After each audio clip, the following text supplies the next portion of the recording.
Welcome back to my channel. Don't forget to subscribe my channel. And like, comment, share, and please don't skip my video. Only watch till the end. Selamat datang di channel BH Korslet. Jangan lupa subscribe agar channel ini bisa berkembang ke depannya. Dan jangan lupa tinggalkan jejak Anda di kolom komentar. Terima kasih guys. Bab 448. Kaisar tidak ada di sini, dan seluruh istana baik-baik saja. Bahkan jika ada perdebatan, itu dilakukan dengan sangat tertib. Biasanya, setelah orang pertama selesai menyatakan sudut pandangnya, orang kedua akan berdiri dan membantah, menunggu bantahannya. Jika sudah selesai, orang pertama atau ketiga akan melangkah maju dan melanjutkan. Bagaimanapun, perdebatan selalu dibenarkan dan tidak pernah melanggar aturan. Ketika perdebatan mencapai titik di mana tidak ada yang bisa dibujuk, mereka akan menjatuhkan kalimat, "Saya ingin mengajukan banding kepada Yang Mulia dan meminta Yang Mulia mengambil keputusan." Namun hari ini suasananya tampak lebih kuat. Perdana Menteri Jiang Mingjia berdiri diam di depan barisan, tidak berbicara, dan bahkan mulai memejamkan mata untuk beristirahat. Taisi Liu Xiangwang tidak keterlaluan seperti dia, tapi dia tidak berbicara, dia hanya menatap kursi naga, menunjukkan rasa hormat yang besar terhadap kekuatan kekaisaran. Meski kedua orang itu tidak ikut bergabung, namun orang-orang di bawah mereka malah bertengkar. Di ruang sidang, terjadi perdebatan sengit. Jiang Mingjia dan yang lainnya telah membuat beberapa persiapan dan langsung menargetkan saudara Yu Wei dan Yu Zhaolong. Tetapi orang-orang di garis keturunan Grandmaster tidak bodoh. Mereka langsung mengetahui bahwa keponakan Liu Renzong, Liu Yanhu, juga bekerja di sana. Arti umum adalah bahwa meskipun Yu Zhaolong akan mengambil tanggung jawab utama untuk masalah ini, maka Liu Yanhu juga harus memikul tanggung jawab sekunder. Jika Yu Zhaolong dijatuhi hukuman mati, maka Liu Yanhu harus diasingkan. Kedua belah pihak saling menyerang dan bahkan bertarung di pengadilan. Pertengkaran ini berlangsung selama 3 hari tanpa ada keributan. Para pejabat ini seolah menganggap ini sebagai tugas mereka. Mereka harus membiarkan atasannya melihat pertengkaran itu. Ini untuk membuktikan bahwa mereka tidak malas atau diam, mereka semua berisik di tempat kerja. Jiang Mingjia tidak mengungkapkan apapun tentang hasil ini. Bagaimanapun, mengalahkan garis Grandmaster bukanlah sesuatu yang terjadi dalam semalam. Sebaliknya, Kaisar tidak pernah keluar ke pengadilan, yang membuat Jiang Mingjia merasa ada sesuatu yang tidak normal. Meskipun Kaisar kecil akan kehilangan kesabaran di masa lalu dan sering tidak pergi ke pengadilan, tapi kali ini dia mungkin akan melakukan pemogokan terlalu lama, bukan? Sudah hampir sebulan sejak aku menunjukkan wajahku. Tetapi dia dan yang lainnya tidak tahu bahwa Kaisar kecil, yang awalnya mereka pikir sedang kehilangan kesabaran di istana dan tidak mau pergi ke pengadilan, tidak lagi berada di istana saat ini, tetapi sedang bermain di desa terpencil yang mereka tidak pernah menyangka. Anak itu sangat bahagia. Sinar matahari yang tepat, angin sepoi-sepoi, jejak musim panas perlahan mendekat, dan suhu yang tinggi membuat hati orang menjadi tidak sabar. Ini musim memetik anggur lagi. Pagi-pagi sekali, Chen Ce mengatur banyak orang untuk pergi ke pegunungan dan mulai memetik anggur liar. Zhao Junlin juga datang untuk ikut bersenang-senang, dia membawa keranjang di punggungnya dan mengikuti Qiu Yaoer, mendengarkan dia mengajarinya cara memetik anggur. Cobalah untuk tidak menghilangkan lapisan putih abu-abu pada buah anggur ini. Itu adalah kunci untuk membuat anggur. Qiu Yaoer menunjuk ke embun beku putih pada buah anggur liar dan menjelaskan dengan serius. Tanaman anggur tahun ini tumbuh jauh lebih baik dibandingkan tahun-tahun sebelumnya. Tentu saja, tanaman tersebut tidak tumbuh secara alami, tetapi karena penduduk desa secara khusus membuat pupuk kandang untuk menyirami buah anggur liar tersebut. Anggur liar telah tumbuh entah sudah berapa tahun dan telah menjadi hutan. Lahan telah tersedot ke dalam keadaan yang relatif tandus, sehingga anggur liar tidak tumbuh dengan baik setiap tahun. Namun keadaan menjadi berbeda setelah penambahan pupuk. Buah anggur tahun ini tumbuh 2 kali lebih baik dibandingkan tahun lalu. Tidak hanya setiap tandan buah anggur lebih besar dan montok dibandingkan tahun lalu, jumlah buah anggur juga lebih banyak. Kenapa? Apa tujuan dari embun beku putih ini? Zhao Junlin penasaran dengan segalanya. Akibatnya, saya sangat sakit sehingga saya memperlihatkan topeng rasa sakit saya. Qiu Yaoer terhibur dengan penampilannya dan tertawa terbahak-bahak, "Oh, anggur ini hanya untuk anggur, tidak enak. Sedangkan untuk embun beku putih ini, saya tidak tahu. Saya hanya memberitahu Anda sesuai dengan pengaturan suami saya, kita hanya perlu mengikuti instruksinya, dan sebentar lagi suamiku akan bisa membuat anggur yang sangat enak. Zhao Junlin menjadi tertarik, dan sambil memotong anggur dan menaruhnya di keranjangnya sendiri, dia bertanya, apakah anggur yang dibuat oleh suamimu benar-benar enak? Yah, manis dan enak, tapi aku akan merasa pusing setelah meminumnya. Aku tidak terlalu menyukainya. Jika aku terlalu pusing, aku tidak akan bisa melindungi suamiku, tidak terlalu berhati-hati terhadap musuh yang akan menyerang suamiku. Zhao Junlin tidak mengetahui kemampuan sebenarnya dari Qiu Yaoer, tetapi dia tertawa, kalian di desa Chenjia memiliki banyak master. Saya pikir yang memiliki sisa energi cukup kuat. Mengapa dia tidak datang untuk melindungi suamimu? Sebaliknya, dia membiarkanmu, seorang wanita lemah, melindunginya. Saudara Zhao, itu baik-baik saja, tidak ada yang bisa mengalahkanku di desa. Jika benar-benar menghadapi lawan yang kuat, aku harus bertarung. Zhao Junlin mengira Qiu Yaoer sedang membual, tetapi dia melihat Qiu Yaoer dengan cepat memotong sekeranjang penuh anggur liar, dan kemudian dengan mudah membawa sekeranjang anggur di punggungnya. Zhao Junlin hanya bisa mendecakkan bibirnya secara diam-diam, berpikir bahwa gadis ini sangat berbakat. Tentu saja, banyak sekali orang yang memetik buah anggur. Orang-orang dari desa secara spontan datang membantu, bahkan beberapa siswa pun datang membantu. Ini tidak diminta, semuanya spontan. Ini pasti hadiah praktis mereka untuk Chen Ce. Anggur diangkut turun gunung secara bertahap, tetapi Zhao Junlin tidak mengangkutnya. Dia hanya memotong anggurnya kembali dengan begitu elegan. Ya, tapi dia tidak bisa membawanya sama sekali. Bukan karena dia lemah, betapapun lemahnya dia tetaplah orang dewasa, dan dia masih bisa membawa 50 atau 60 pon anggur di ranselnya. Tapi kuncinya adalah ketika tali ransel di bahunya dikencangkan, dia tidak bisa menahan rasa sakit. Menganggapnya sebagai permaisuri Zhou yang agung, apalagi hal seperti itu, dia bahkan belum pernah melakukan pekerjaan rumah, dan bahunya begitu lembut sehingga bisa mengeluarkan air, jadi meskipun buah anggur di keranjang ini tidak berat, dia tidak bisa membawanya sama sekali. Tuan, izinkan saya datang. Izinkan saya datang. Fat Gold dan Tin Tiger dengan cepat melangkah maju untuk membantu menggendongnya. Mereka selalu menentang tuannya melakukan hal semacam ini. Apakah kamu bercanda? Raja yang bermartabat dari suatu negara, alih-alih duduk di pengadilan membahas urusan dunia, malah memetik anggur di sini seperti wanita desa pada umumnya.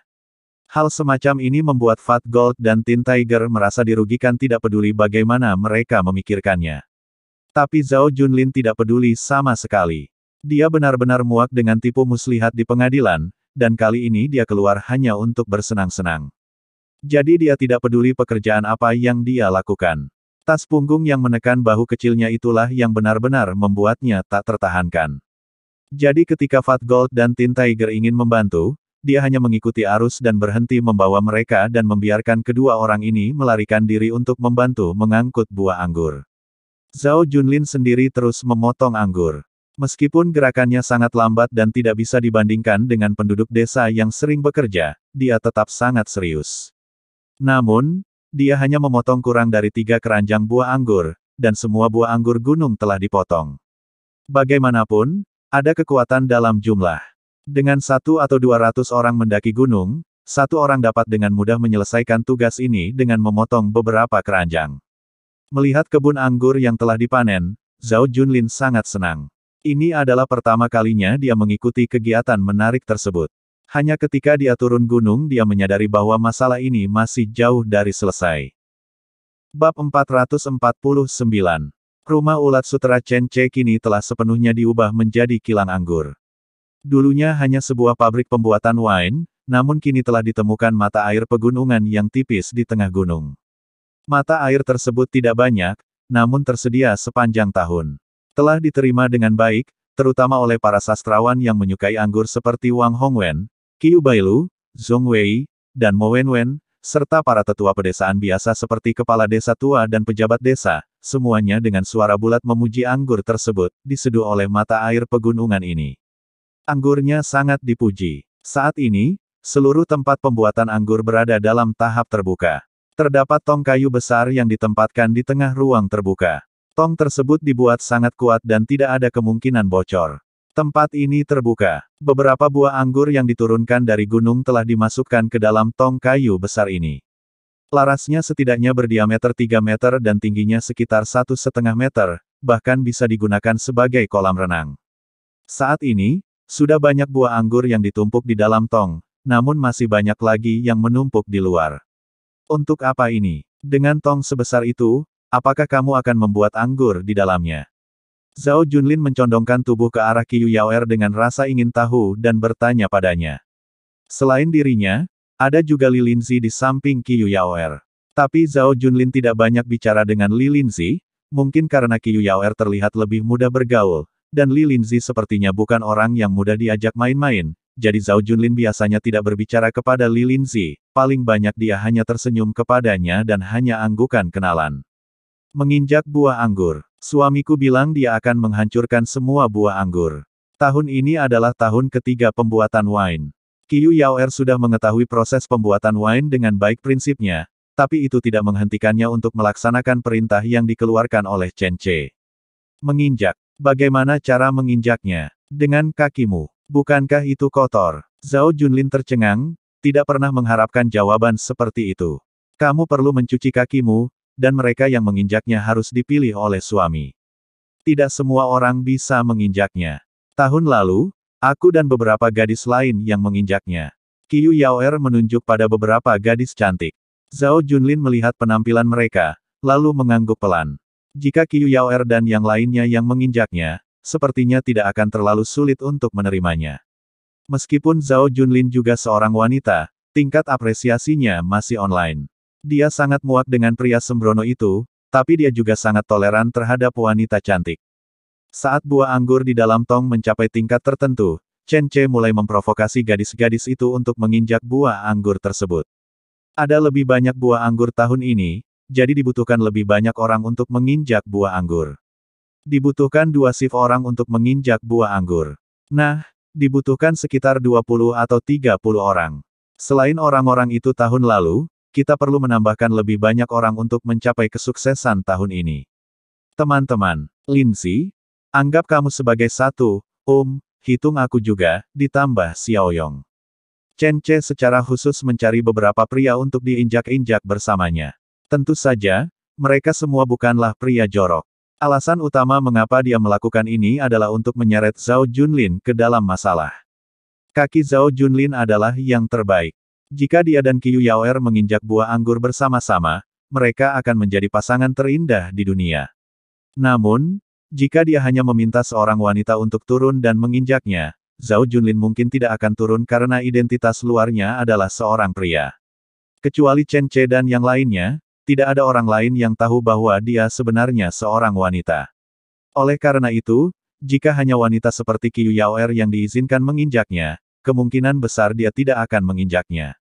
Tapi jika Chen Ce sendiri dan Xiaoyong ditambahkan, maka akan berbeda.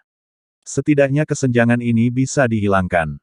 Jika ada laki-laki dan perempuan, tidak akan ada yang tahu identitasnya sebagai perempuan yang menyamar sebagai laki-laki.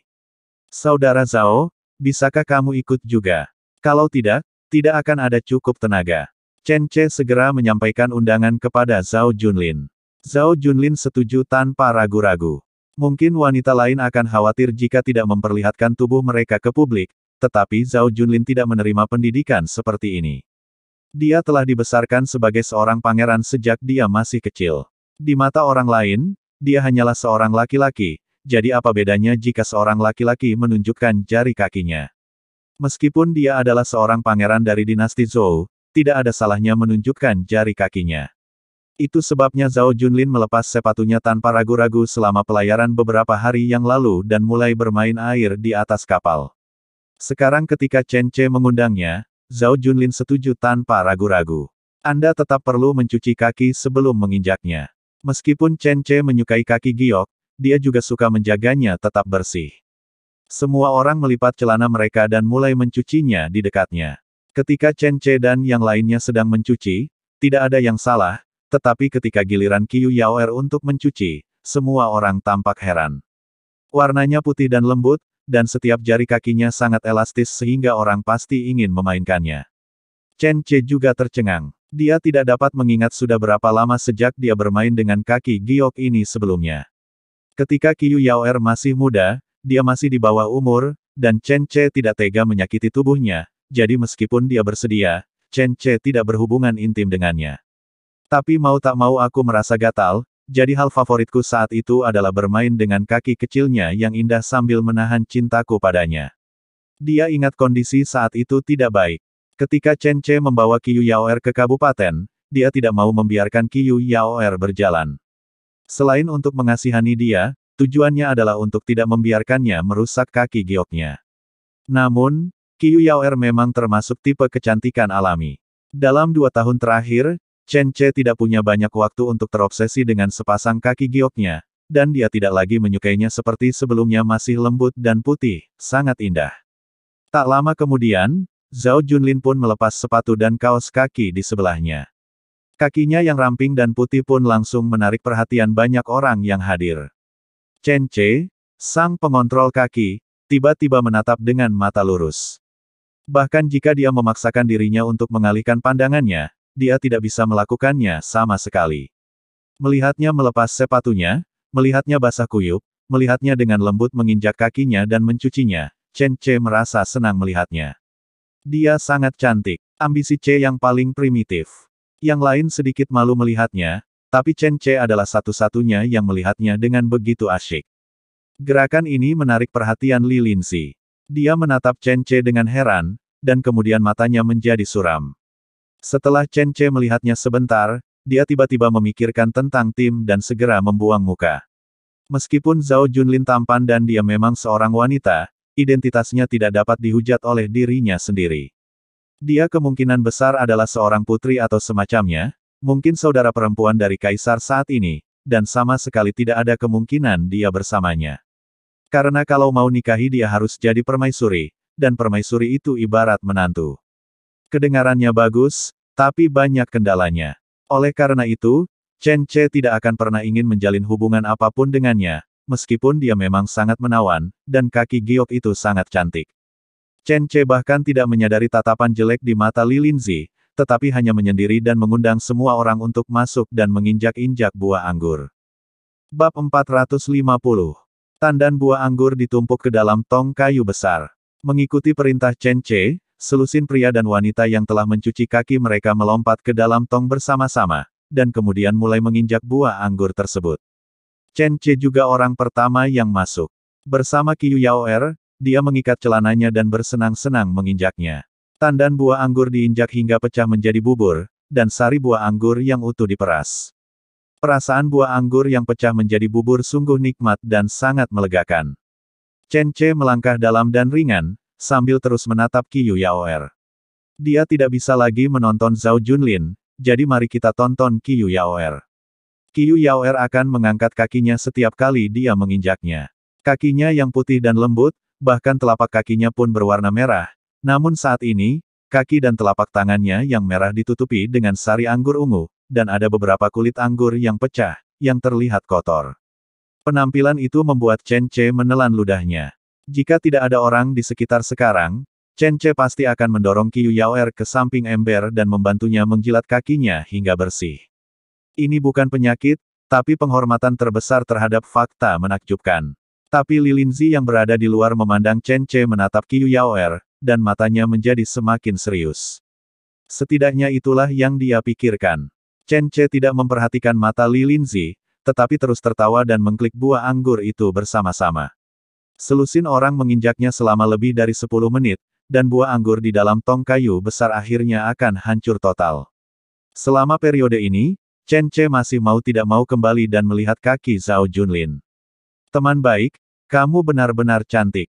Qiyu Yaoer kalah dari Zhao Junlin di babak hari ini. Ini sangat disayangkan bagi Chen Ce. Tidak akan mungkin baginya dan Zhao Junlin, jadi dia ditakdirkan untuk tidak mendapatkan kaki giok ini. Oke. Ayo keluarkan semua jus anggur dari tong ini dan masukkan ke dalam tangki pembuatan bir besar. Ya, para pekerja di sekitarnya mengambil tindakan setelah mendengar perintah tersebut.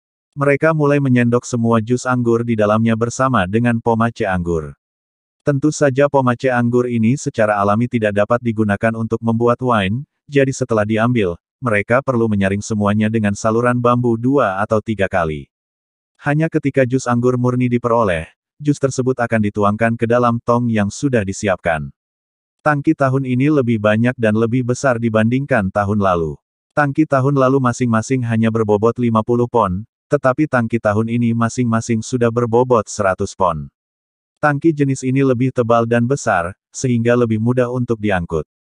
Tahun lalu, jumlahnya hanya mencapai 20.000 kg anggur, namun tahun ini, jumlahnya dapat ditingkatkan 2 kali lipat menjadi setidaknya 1,5 kali lipat, atau bahkan 3 kali lipat menjadi 60.000 hingga 70.000 kg. Gelombang pertama buah anggur telah diinjak-injak, dan dengan keuntungan dari banyaknya orang, berton-ton jus anggur dengan cepat diambil. Tentu saja, pekerja lain akan mengeringkannya dan memasukkannya ke dalam tong besar untuk digunakan nanti. Gelombang kedua anggur dimasukkan ke dalam tong, dan kemudian gelombang kedua orang mulai menginjaknya. Li Linzi juga berada di gelombang kedua orang, tapi dia memandang Chen Ce dari waktu ke waktu sambil berjalan.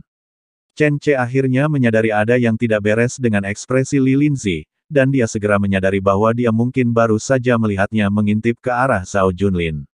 Sial! Linzi belum mengetahui identitas asli Zhao Junlin. Bukankah menurutnya aku menyukai laki-laki? Chen Ce merasa sedikit tidak nyaman dan mulai berpikir tentang bagaimana menemukan Li Linzi setelah menyelesaikan masalahnya. Saat ini, Chen Ce tidak bisa berbuat apa-apa. Dia hanya bisa melihat Li Linzi menginjak jus anggur. Yah, meskipun kaki Li Linzi tidak seindah kaki Qiu Yaoer dan Zhao Junlin, dia cantik dan memiliki sosok yang terbaik gerakannya, tapi pantatnya terangkat. Tindakan sederhana mengangkat kakinya tetap membuat Chen Ce merasa senang. Sungguh menyenangkan memiliki istri seperti itu. Api jahat di hati Chen Ce mulai meningkat secara bertahap, dan dia memutuskan untuk melampiaskan amarahnya malam ini. Tapi kepada siapa? Tentu saja hanya ada dua pilihan saat ini, baik Qiu Yaoer atau Li Linzi. Meskipun Chen Ce sangat ingin bermain-main dengan sepasang kaki Qiu Yaoer, namun melihat wajah Li Linzi, Chen Ce memutuskan untuk menemuinya malam itu dan menjelaskan kepadanya dengan jelas. Jangan biarkan istri Anda salah paham tentang hal semacam ini, jika tidak maka akan sangat merepotkan. Lagi pula, aku sebenarnya bukan gay. Segera ember kedua berisi anggur diinjak-injak, dan setelah para pekerja menyendok semuanya, ember ketiga mulai diinjak-injak. Kali ini giliran Chen Ce, giliran Qiu Yaoer, dan Zhao Junlin. Zhao Junlin menganggap ini sangat lucu, dan dia bahkan datang untuk berinteraksi dengan Chen Ce. Saudara Chen, ini pertama kalinya aku melakukan hal seperti ini. Sungguh menyenangkan. Senyuman Zhao Junlin sangat cerah. Meski mengenakan pakaian pria, dia tetap terlihat bagus. Bayangkan, jika Zhao Junlin mendapatkan kembali tubuh putrinya, betapa cantiknya dia. Apa yang Chen Ce yakin adalah jika dia mendapatkan kembali tubuh putrinya, dia pasti akan terlihat tidak lebih buruk dari Li Linzi. Benar-benar keterlaluan. Seorang putri sangat cantik, siapa yang kamu coba memikatnya sampai mati? Cukup menyenangkan. Meski pedesaan ini tidak sebesar kota besar, namun masih banyak hal menariknya. Misalnya berburu di pegunungan cukup bagus. Kalian bisa berburu bersama harimau.